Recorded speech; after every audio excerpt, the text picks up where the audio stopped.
ராமநாதபுரம் வேட்பாளர் ஓ பன்னீர்செல்வம் மீது 3 பிரிவின் கீழ் வழக்கு பதிவு செய்யப்பட்டிருக்கிறது. அறந்தாங்கியில் நேற்று காலை ஆரத்தி எடுத்து பெண்களுக்கு பணம் கொடுத்த விவகாரத்தில் இந்த நடவடிக்கையானது மேற்கொள்ளப்பட்டிருக்கிறது.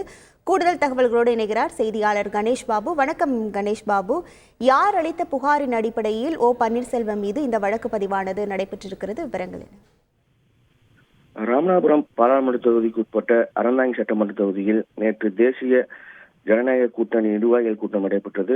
கூட்டத்திற்கு வருகை தந்த வேட்பாளர் முன்னாள் முதல்வருமான ஓ பன்னீர்செல்வத்திற்கு உற்சாக வரவேற்பு கொடுத்தனர். அப்போது வரவேற்பு அளித்த ஆராய்ச்சி எடுத்த பாஜக மகளிர் அணிகளுக்கு தனது பையிலிருந்து 500 ரூபாய், அதாவது மொத்தம் 3 பெண்கள் ஆராய்ச்சி எடுத்தார்கள். தற்போது 1500 ரூபாய் கொடுத்து விட்டு உள்ளே சென்றார்.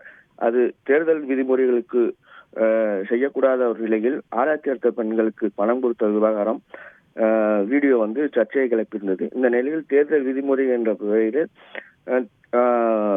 தேர்தல் விதிமுறைகளில் பணம் கொடுத்த விவகாரம் மற்றும் அனுமதிக்கப்பட்ட நேரத்திற்கு முன்பதாகவே கூட்டம் நடத்தப்பட்டது உள்ளிட்ட புகார்களில் தேர்தல் ஒளிப்பதிவு செய்யும் கண்காணிப்பு குழு அதிகாரி அருள் கொடுத்த நேற்று அறந்தாங்கி காவல் நிலையத்தில் புகார் கொடுத்திருந்தார்.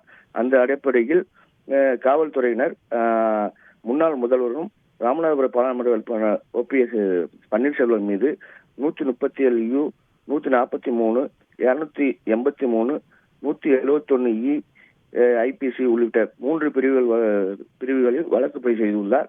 இதேபோல் 2 நாட்களுக்கு முன்பு நடைபெற்ற அதிமுக பாராளுமன்ற வேட்பாளர் ஜெயபெருமாள் கலந்து கொண்ட செயல்களை கூட்டத்தில் அனுமதிக்கப்பட்ட நேரத்தை விட முன்கூட்டியே கூட்டம் நடத்தியதாக அதிமுக நகர செயலர் ஆதிமோகன் மீதும் 3 பிரிவுகளில் வழக்கு பதிவு செய்யப்பட்டுள்ளது. உங்கள் முழு விவரங்களுக்கு நன்றி கணேஷ். செய்திகளை உடனுக்குடன் தெரிந்து கொள்ள உடனே சப்ஸ்கிரைப் பண்ணுங்க.